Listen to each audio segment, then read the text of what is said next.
Ba, ba, ba, ba, ba, ba. We don't have a theme song just yet, but That's fair. I appreciate. That's pretty good. Appreciate that. We'll use that for now. But welcome back to Metropolis. It is July 31st. It's been we're in the middle of a heat wave. It is hot. Chris will start sweating later. Today's guest is, you might recognize him, Christopher Curtis, award-winning journalist and co-founder of the Rover. We're all award-winning journalists. We've all find a way to hack the sort of like to find us very specific award we can win. So you're also probably an award-winning journalist, right? I didn't even know that. I'll start adding that to my byline. You should. No one's gonna check. Yeah. What award? It's like my mom gave it to me. Doesn't matter.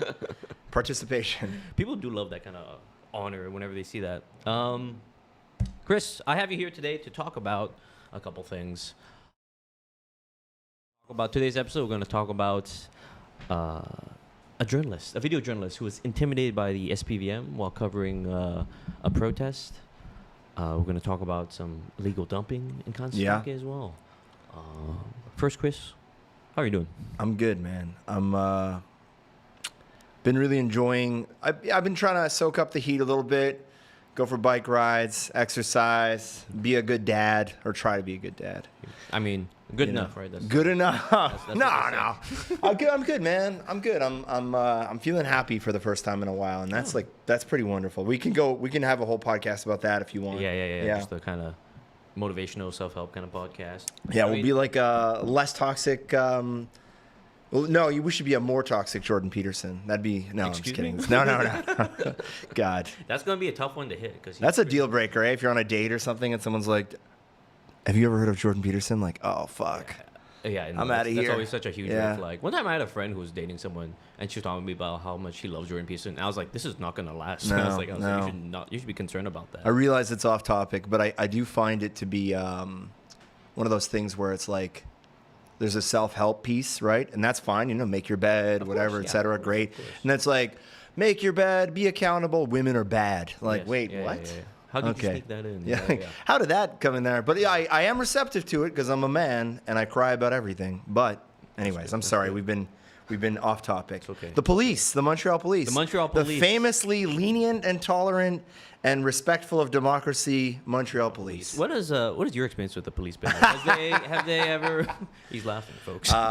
Look, man on the street, whatever, I could talk to anybody and make them my friend. Like, it's not hard. Yeah. And I have friends who've been, one of my best friends used to be a cop. He left the force because he no longer believed in had a radicalizing moment where he went to his boss and his boss said you're not doing enough. You're not writing enough tickets. He's like, that's not my job. And then he left. And I admire him. His name's Nick Agostino. I admire him immensely for that. Shout out Nick. Nico. He's a great guy. Outside of that, I really do think there are I know all cops are bastards, whatever. I know that, and it makes me smile when I see it, and I think there's a defund the whatever. There's a lot of criticism of the police that I think is absolutely essential and justified and whatever. But I also individually, human to human, I try to always remember that's a person. Of course, yeah, that's a person that was raised in an environment where the police are lauded, the police are praised, the police are heroes, and the police can do no wrong. So I don't necessarily blame each individual cop, but I think they have a system that empowers them to be their worst selves and their biggest bully inside them. And so with the cops, as a citizen, I've had bad interactions. As a journalist, I've had worse interactions. I've been arrested for covering protests. Mm-hmm. You guys are familiar with that. I got knocked out during a protest in 2012. I got knocked out. A flash knockout where you get hit in the jaw and your lights go out for about a second, and then you get up and you're like, what just happened? Right. Oh yeah, I had my press pass camera. I didn't move fast enough because I couldn't get up. You tunnel vision. You're like, there's a shot here. Great. Guy knew I was a reporter. He's not an idiot. He just wanted a free shot. And he took a free shot. And I think that was a moment where it's oh yeah, okay, I see. I see how it is. A friend of mine, Riley Sparks, great journalist, used to work at the Link back in the day. That's where we met. He was straight up punched in the face by a cop during a protest. He had his camera, his gear. Someone filmed it, and you know what the punishment was for the police? Tell me. 3 days paid vacation. Incredible. Little reward. Don't show up to work. You're suspended. Here's money. It's like, what? You want me to go have fun? Like, all right, I'll see you guys like 20 strippers from now. Yeah. Well, they're cops. The stress has to go somewhere. So like, it's always, and then you call them for information, and they jerk you around, and then there's the sort of like, there's the bullshit of like, we call I remember, when I was at the Montreal Gazette, we used to, you rotate into this thing called the cop shift. There used to be 2 dedicated morning reporters who would just call cops and like get the news up there. And then one morning I was replacing one of them, and we did a story on, there had been a stabbing or a fight, or it might have even been a homicide. Like, I'm sorry, a lot of these stories blend together over time. But this was years ago, too. I remember the one really important part of this was that the cops said the victim was known to police. The victim was a gang member. And we reported that. I reported that uncritically. Because they're the cops. What they said. They're telling you the truth, right? And of course, they weren't. The victim was not a part of a gang, and I got a call from one of his family members and an email, and I remember going to my editor and being like, this is a real problem that we just accept their version of events unchallenged, of course, without presenting some kind of neutral or alternative version of events. And you realize at that point that almost everything you read in the news about the police comes from the police. Right. And so if I was an organization that was used to that kind of good free press, I'd be super hostile towards anyone remotely critical of me, which brings us to like this journalist at Pivot, where I don't know if you guys saw it or whatever. What was she covering? So it was on July 24th, this year, 2024. And I'm tired, so her name what do you know? Una Barrett. Una Barrett is a video journalist with Pivot, kind of like a independent publication and sort of in the same sphere as us, right? Yeah, Pivot's great. Gab, Drew knows Gab really well, who co-founded Ricochet, and now Pivot. They're a great publication. I mean, they put out solid stuff all the time. They do. They win real awards that aren't made up by our mothers. Come on, don't blow us. I'm not going to blow the cover, no. They're a great organization. It's not like they're publishing propaganda. Like, they use They're responsible journalists. They're not just going out there filming and calling themselves journalists. And so you have a cop who like says you can't film this. Yeah, here let me get into the actual what she was reporting on. So on July 24th, there was a demonstration by sort of like I guess an environmentalist group called Last Generation, and they were blockading the entrance to the Montreal Pierre Trudeau Airport, which is like our main international airport. And of course, there's like a big lineups, cops showed up. The whole protest was sort of about like fossil fuels and how we're so dependent on them and government inaction. And while Una was covering this, cops got in the way. They're kind of like I do believe we have a video of it. Is it? Yeah, there's a video of it. Yeah. Let's cut to that video, if possible. Hey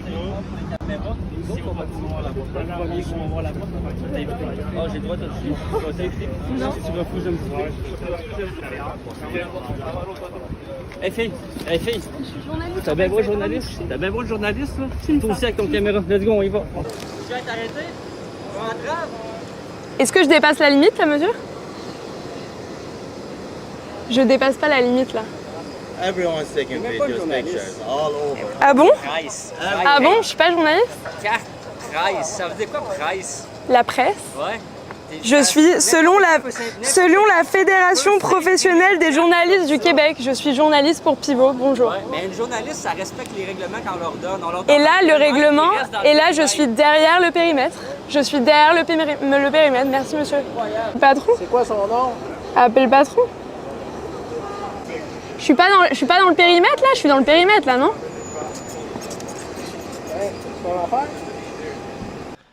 We saw the cops sort of grabbing her, kind of making derogatory comments about. Yeah, the grabbing stuff is like, that's just cops being cops, you know? Sure. They're moving you around. It's annoying. I don't like it. I don't like being touched by some dude with fucking leather gloves. Like, get off me. Yeah. But yeah, calling her girl. Yeah. ooh, motherfucker, I don't like that. That would have pissed me off if I, course, you know, of like course. I'm not your kid. Yeah, yeah. I'm yeah, not, yeah. you know, and I think the police kind of see themselves that way. But Yeah. I mean, obviously, I think they're trying to like whatever discredit her. Not really like they don't see her as a journalist, right? Because that's the whole thing. yeah, they've never taken a class in the humanities. Clearly, Yes, like they're yeah, not yeah, like yeah. no one's like they're not reading fucking John Locke. Like Yeah, this yeah, isn't like yeah, a yeah. sophisticated worldview, but. You know, to them, like journalist is you are employed by one of the three big papers, or like you're on TV, or they, you know, they have always wanted the power to determine what is journalism and what isn't. And you know, I've never been to the National Police School in Nicolet. I don't imagine they also teach journalism there. Like so, Right.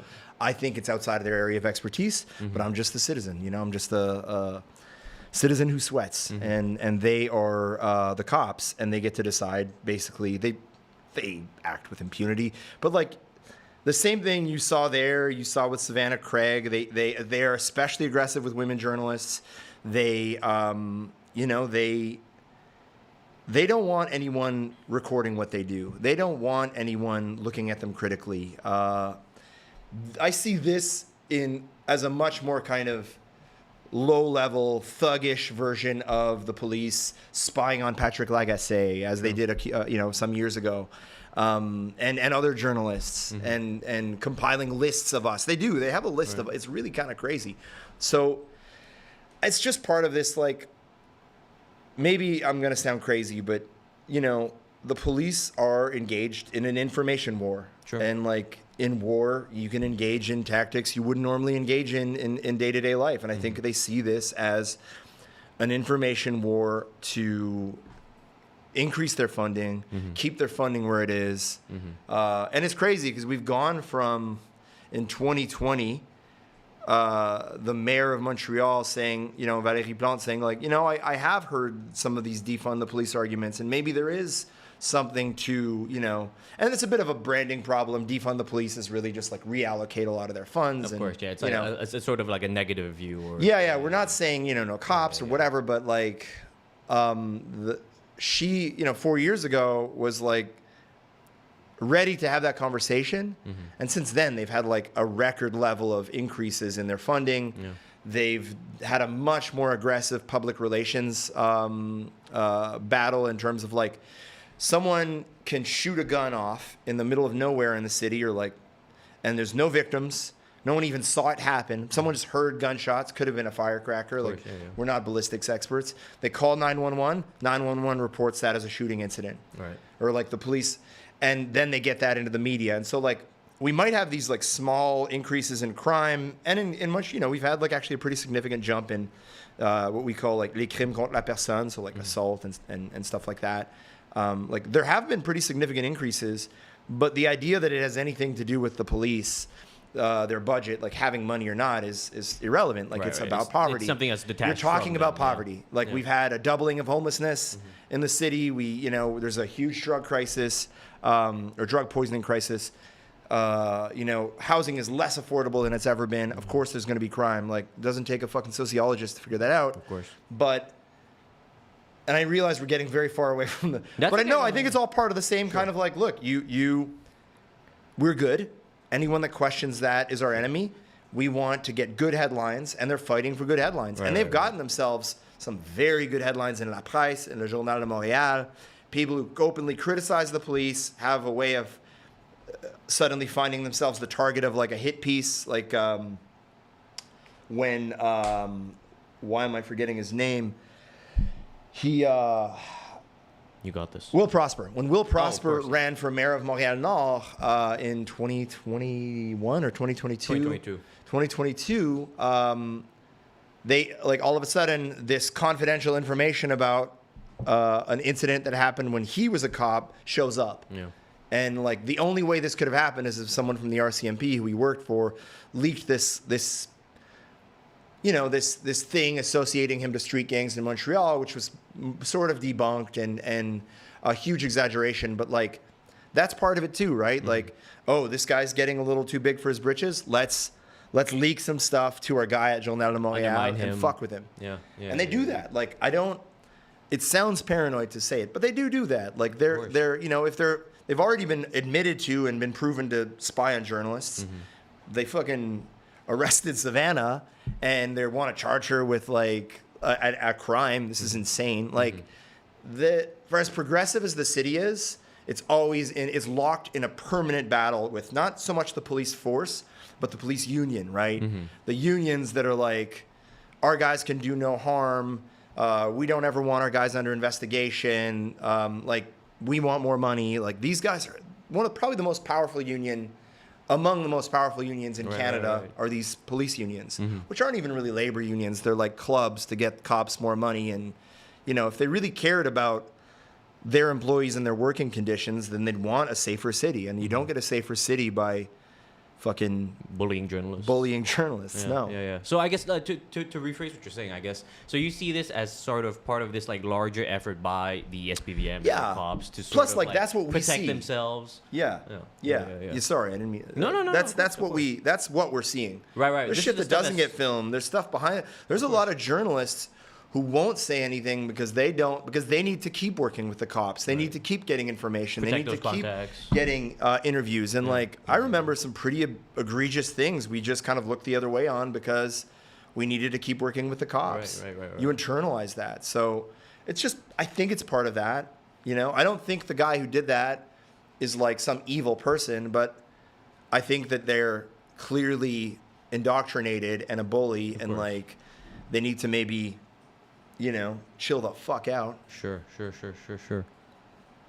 I guess, I mean, something I see, you mentioned this before, where we're talking about people, you know, they don't produce propaganda, right? Yeah. And of course, that's like an obvious statement. There's nothing against that I disagree with. But I find when you get into the comment sections, of course, these are comment sections online, right? There is this thing of people kind of being, of talking about people who are from, like, let's say, progressive, independent media, and saying that you guys aren't real journalists, you're activists, right? Yeah. That's a claim that is levied toward our own Savannah Craig a lot. This is something I see towards, like, but I mean, even if we go at the other end of, like, what's not progressive, right? You have people from, like, Rebel Media, right? Never mind Rebel Media, like Robert Fife, who is like the lead investigative reporter in Ottawa for the Globe and Mail, essentially just republished the other day like on Twitter, like I think he actually cut and pasted a press release from the Taxpayers Federation of Canada, or something similarly conservative that was like, Canadians in the last year paid more money, spent more money on their taxes than they did on housing, which is false. So they will uncritically publish whatever the cops say. This is the Globe and Mail. This is the fucking gold standard for journalism in Canada. And they've done amazing work and they've broken great stories. But fundamentally, on many points, they report whatever the government tells them, either uncritically or within the rules of the Ottawa game. So like, oh, the Liberals are up a little bit today. Oh, well, that has not happened in some time, so I don't even remember what that sounds like. Yeah. The Conservatives are gaining momentum, and like they normalize a lot of problematic behavior from Conservatives, and they just like, if I reporting on police excesses and reporting on Indigenous communities and whatever, if I am an activist for the left, then somebody uncritically, or someone engaging in like partisan bullshit, right? You're pushing a conservative narrative, you're pushing a liberal narrative, or you're just pushing the status quo, right? Like this party or that party. That's a form of propaganda too, because what you're saying essentially is like, this society works. And for a lot of us, this society does work. It works a lot better for me than it does for you. This society works for a lot of us, and we don't want that changing too much, because we don't want to lose our grip on power or whatever it is. But the normal course of things is a political system that has produced terrible outcomes, you know, like if you're the victim of sexual assault, or if you're a survivor of sexual assault, what are the odds that the person who assaulted you is going to go to prison? Is this the system we're defending? Right. It's like the percentage is like 1 or 2% of these cases ever even result in a conviction. So that's the status quo. So to me, if you're pushing that, you're pushing some version of extremism, or you are like, if I'm not a journalist for reporting on what I report on, and you're saying, hey, rule of law, hey, whatever, and then, you know, you're very rule of law when it comes to sexual assault being investigated, but you're not rule of law when it comes to like, wait, is Israel bombing children? Well, that's not the same. Like, right. The status quo is fucking messy, and the status quo produces a ton of death. We just don't have to see it. I don't have to see it in my day-to-day, and I think a lot of what a lot of the journalism we're seeing from the status quo, like La Presse, I don't even remember the guy, like their chief propaganda guy the other day wrote something about like, I was buying fancy liquor at the store and someone came in and stole a bottle and left. Sure. There is lawlessness. Like, oh, you witnessed shoplifting? Like, I'm so sorry. This sounds terrible. We should have a special remembrance day for this awful anniversary that you just suffered. But like, that to me is extremism. Sure. Like, if at a time when, like, if somebody walks into a liquor store, makes a big scene, walks out with a bottle of liquor, and the person at the store says, this shit happens all the time, why is your concern like, oh, these poor plateau residents like suffering in their richness? Like, no. The guys, people are walking in every day and stealing liquor. That seems to me like, let's investigate that. Why are they stealing liquor? What are their lives like? So if you're not asking those questions and you don't care about them, then no, I actually think you're an activist. You're an activist for property owners. You're an activist for the cops. You're an activist for law and order. You're an activist for our political system. So I'm sorry, homie, I don't play that game anymore. Yeah, whatever. I'm a fucking activist. Okay. Yeah. I could sleep at night. That's fine. I'll take that. Actually, I can't, but you can't. That's sleep. another. Get this twitching in my leg. I don't know what it is. I'm serious. It's very annoying. I think that you're touching upon something really interesting. Restless leg syndrome. Yeah. No, not that. No, not that. Maybe later. I'm fucking with you. No, this stuff about I guess this activist line, right, where we think about like the kind of coverage we to us, of course, it's like we're covering like certain things, but like this makes us an activist. You're saying like the stuff that's already being covered by like mainstream journalists or like columnists, like that should be considered activism too, because they're sort of like pushing a certain line and a certain ideology that fits into the status quo thing, and for that reason they're not considered activists, and they're just kind of considered some voice of reason or some kind of like pundit for that. Well, it's like we can't standardize journalism the way we can standardize other professions, right? Like, you know, an engineer, there's some pretty hard, fast rules. Don't do this, don't do that. Medicine, all that stuff. So then the problem becomes, well, how do you regulate journalism? Can we make a set of rules where like, okay, obviously Rebel Media is out of bounds, but we're in on, and we can't. I think it's too divisive a topic. It's too complicated. To try and systematize it. I think the goal then becomes to make sure the readers are a little more critical of what they're seeing. And like, I'll provide them with the information on like, look, here are my conflicts of interest. We publish our financial statements every year, and you know, when you're done laughing, you realize like, no, we're not on, George Soros isn't writing us fucking checks every month. But, I think it's just educating a reader, or like for readers to like remember to look at things critically and look at everything critically, not just the shit you don't agree with, right? So I don't think it's changing necessarily, but I do think that these big papers not adapting, and these big papers assuming that they can just keep running the same kind of milquetoast coverage and getting the average person. Like, there is no average person anymore. There's no kind of like Joe Canadian. There's no big middle class that's going to support your journalism. It's all these kind of micro audiences. And I think the thing you owe all of those micro audiences is the truth and your best approximation of the truth. And that means sometimes challenging your own beliefs.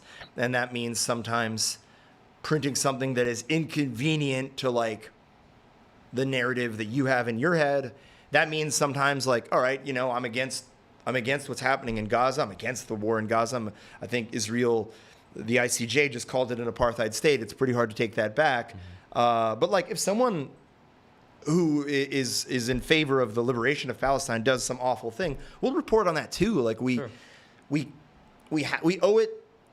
I love this thing, and I love the news, and I love you, and I love you guys, and I think but like, I'm trying for that to be my worldview. And when I love someone, I owe it to them to be as honest as I can with them. And I often feel like we treat the audience like they're stupid. And it's like, well, if I give them this piece of information that is a little bit messy, that makes the main character in my story seem a little worse, then maybe they're gonna like, no, people are capable of reading. And even in this world where everything's moving so much faster and our attention spans are shorter, people can read and absorb information and look at it critically and draw their own conclusions. Of course, yeah. And I think sometimes I'm guilty of forgetting that, and a lot of us are. And I think what the mainstream journalists do, and a lot of this is like word counts, deadlines, all that shit. I get it, but they want to hold the reader by the hand and like make them reach a certain conclusion. Sure. They might not realize that, but they are doing that. And the conclusion is that everything's basically fine. All we might have to do is just change leaders and it'll be okay. We'll just get a new leader. Like, nah, dude, there are fundamental things wrong with our society that we need to change. And I think our journalism needs to start addressing that too in a better way. And it is. There's a lot of very good journalism that isn't like, the Narwhal, fucking National Observer. I think some of what you guys are doing, some of what we're doing is good. It makes it to the right audience and they look at it and they think, oh shit, why don't we see more of that? So like, I'm optimistic about it. Otherwise, I'm not getting up in the morning. Thank you very much for that, Chris. I think before going on to the next topic, I just want to thank Una Barrett at PO for doing the work she's doing. I think, especially at a time when like I find good local video journalism is hard to come by. Good local anything is hard to come by. Absolutely. It really is. Like we're lucky that we live in a city with 2-3 million people because forcément there's gonna be coverage and we're gonna be able to see things. But there are news deserts in Montreal, like news deserts, which I think is I don't know the exact definition, but it basically means no local news. And of course, no coverage. In Montreal, the second most densely populated place in Canada. And you have no local coverage in Montreal Nord, where they fucking need local coverage because like the only coverage they get is some fucking white motherfucker from La Presse going and being like, it's a war zone here, it's terrible, these people don't know how to live. Sure. Yeah, super innovative journalism, bro. Give this motherfucker an award. So brave. Yeah, not from his mother. From his aunt. And no, but like, of course, we need people like Una, and of course, we need people out there on the streets talking to people because otherwise, we're just doing this. Like, the cops sent me a press release. I called.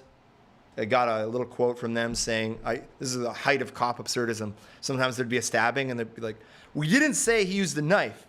We said he used a slicing object. Like, what does that fucking mean? Thank you so much. Or an edged weapon. An edged weapon. Like, what am I supposed to do with that? Or he was shot in the upper body. Like, thank you. Appreciate it. Thanks a lot, bro. So, yeah. So I don't want to be stuck in that place anymore. And I think how we get around it is, like, being on the ground. Yeah. As Una is. Yeah. As you guys are. As Savannah is. You're on the ground in sometimes Kanesatake, aren't you?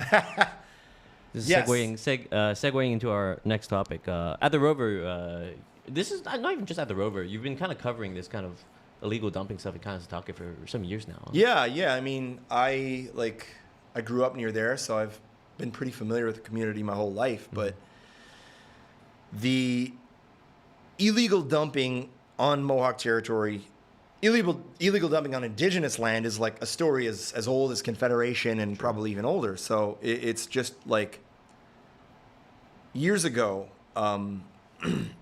occasionally we would see these articles in La Presse or Le Journal de Montréal that complained about trucks going through Oka or trucks going through Saint Placide, which is northwest of Montreal, on their way to dump refuse on the Kanesatake Mohawk territory.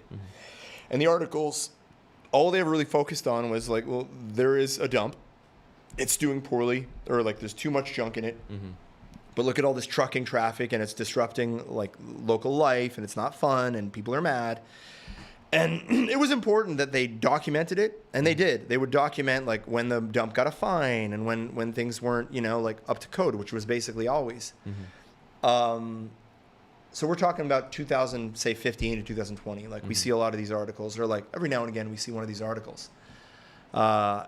What wasn't happening was because all the journalists are settlers or they're white or whatever, they're not Mohawk. Because they don't have a relationship with the community, it was always from the outside looking in.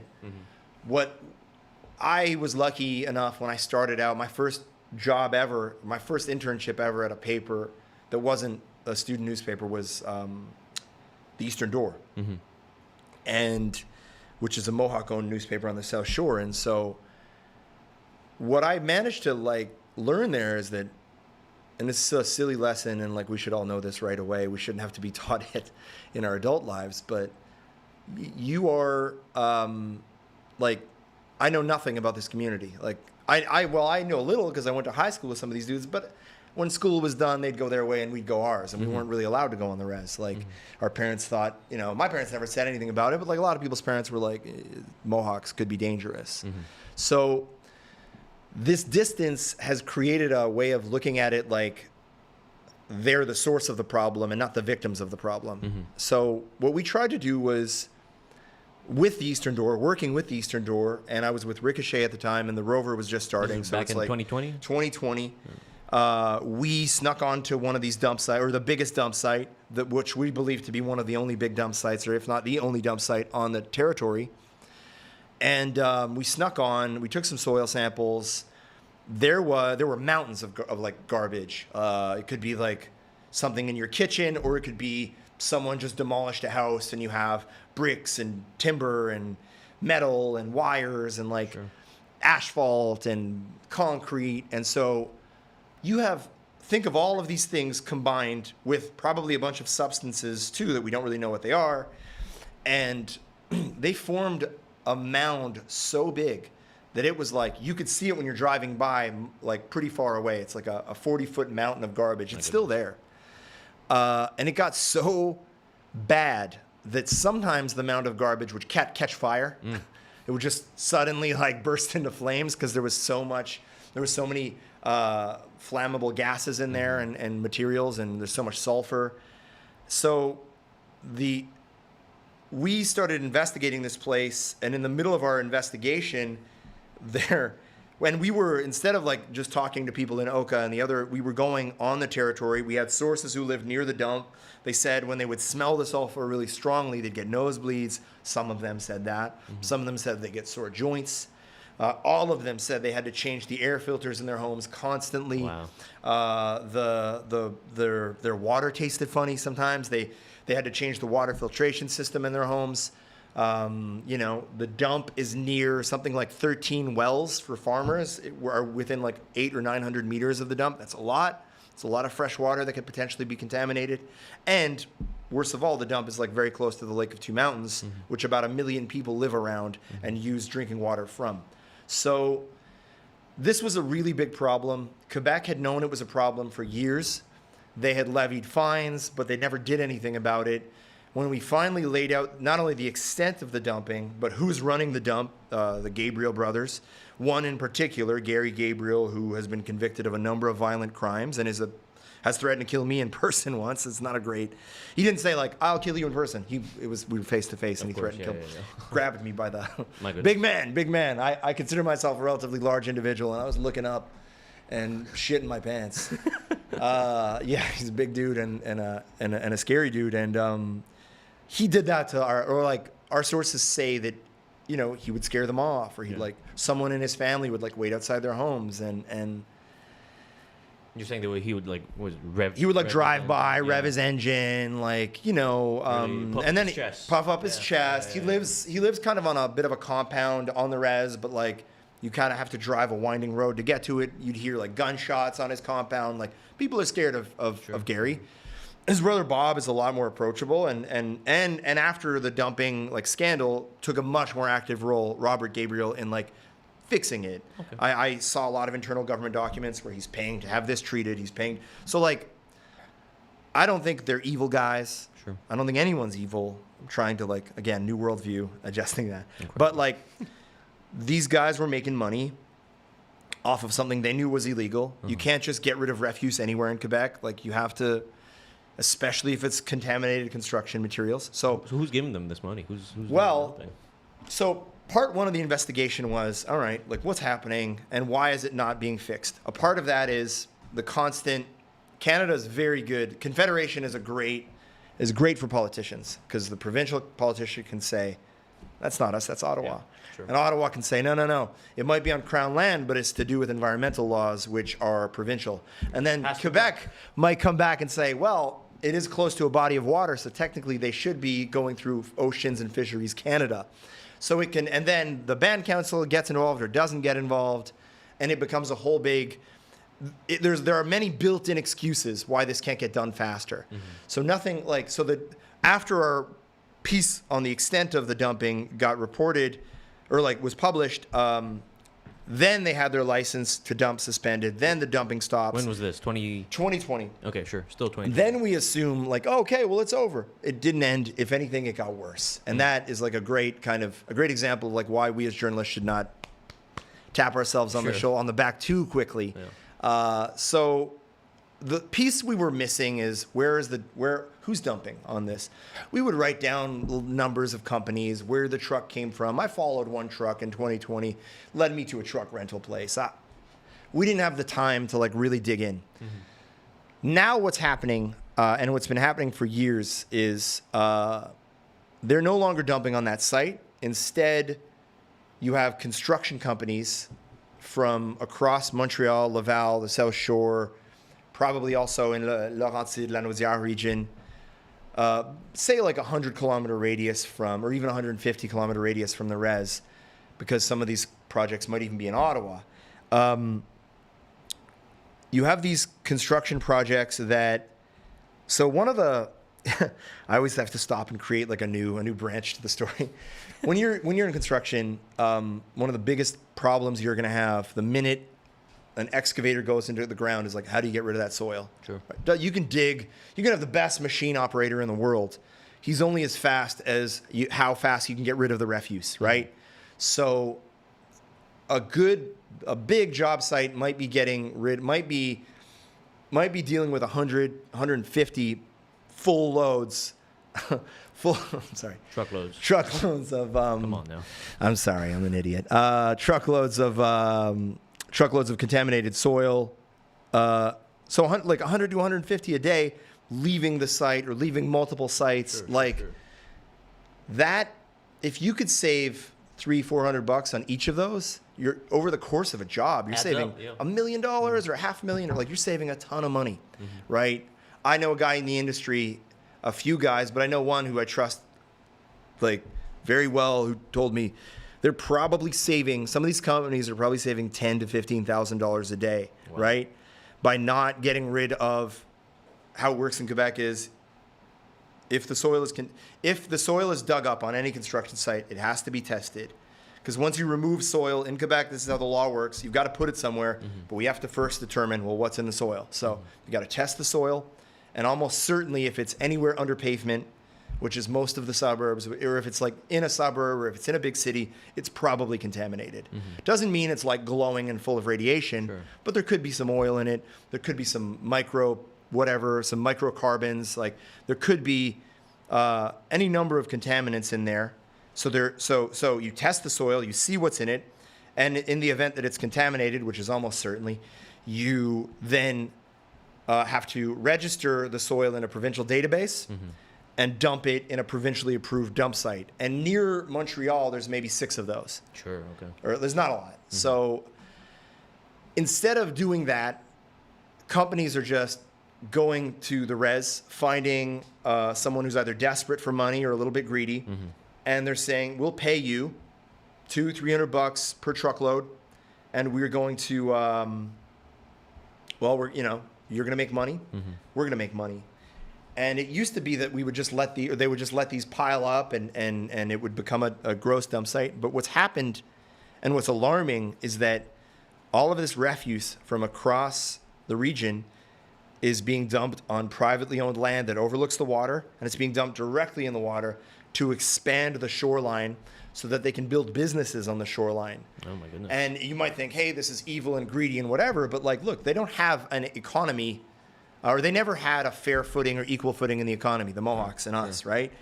What they live on now is about 2% of the landmass that they once occupied north of Montreal, which was about the size of Montreal. Now the Mohawk res is smaller than the Ville-Marie borough.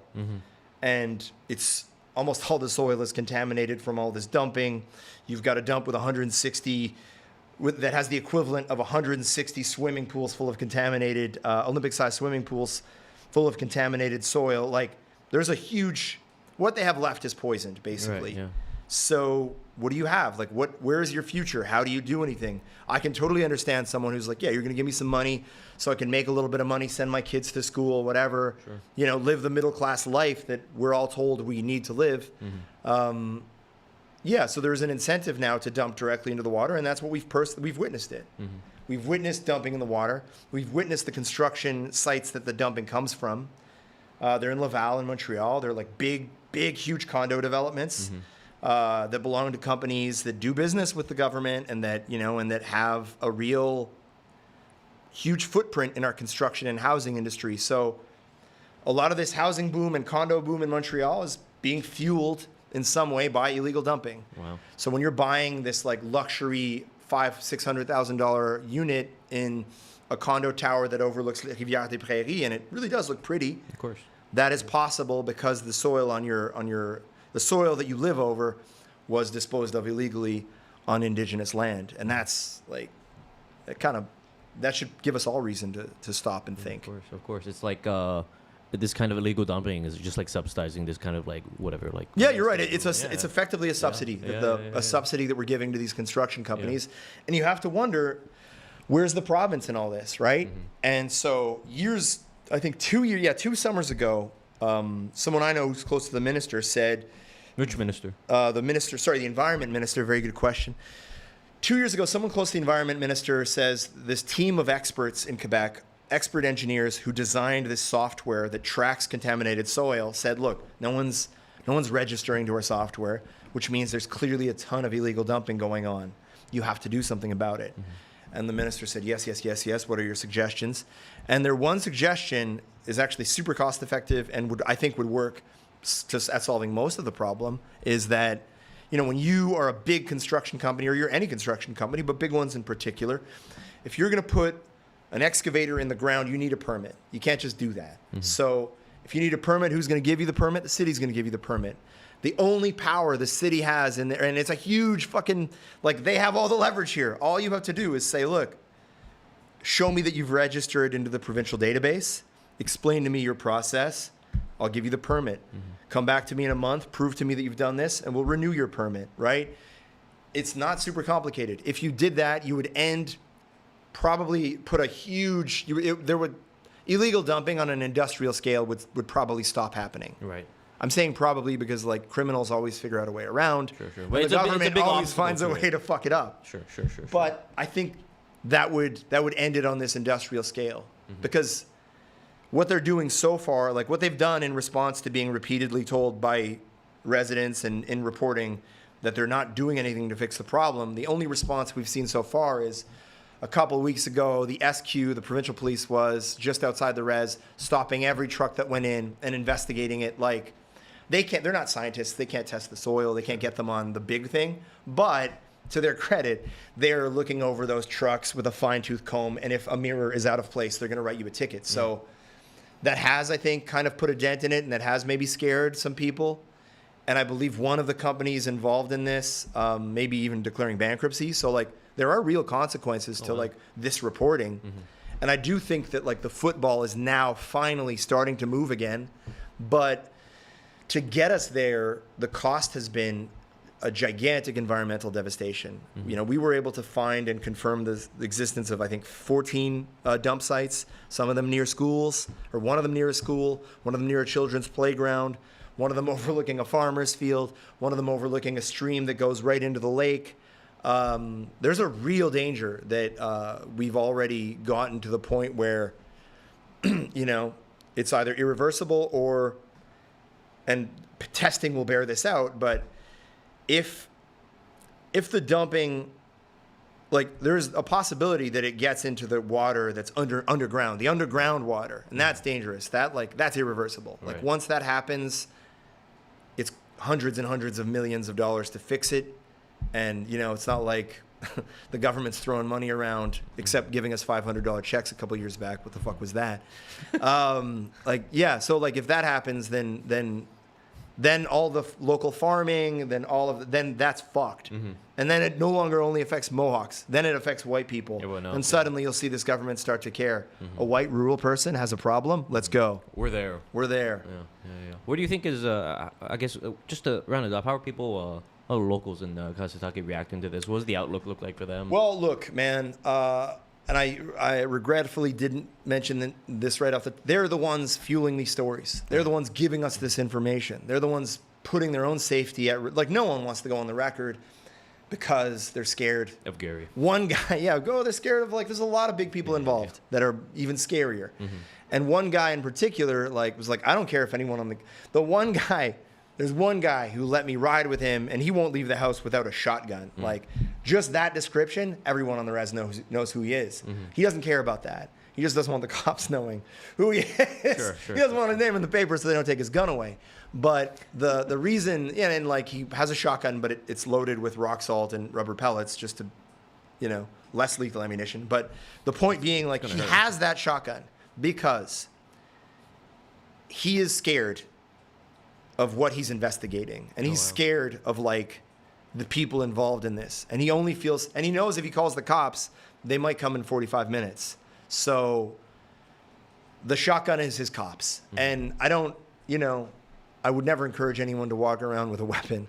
But that's just, when you've never known justice and you have to make your own, like, that's what it looks like. And that's what we've done. We've created a system where, if you have money, you have justice. If you're white, you have justice. But if you're indigenous, you got to walk around with a shotgun. Yeah. Chris, thank you so much for coming on to our show. God bless you, man. Absolutely. Anything you want to plug? I think you guys at the Rover are doing a little fundraising drive right now. We, at the Rover, if you haven't turned off the podcast, camera right there. if you haven't turned it off, we have a podcast. It's on all of our, you can, the Rover.ca, check it out. We're on YouTube. The Midnight Choir. It's called the Midnight Choir. Thank you. We're working on, getting it better, getting it, we're going to raise some money for it because the people who work on the podcast deserve to work more and get more money. And we want to, just like you, we want to be able to have a place where people can hear about local news in a way that isn't like an angry person on the phone calling CJD and telling them how he's mad about bike paths. And that's fine. There's a room for that. But we want to actually do serious journalism. So we're working on that. You want to sign up for our free newsletter, therover.ca. You want to read our stories, therover.ca. You have $1 million you want to give us. My phone number is 514. No. That'd be nice. Stupid. I'm sorry.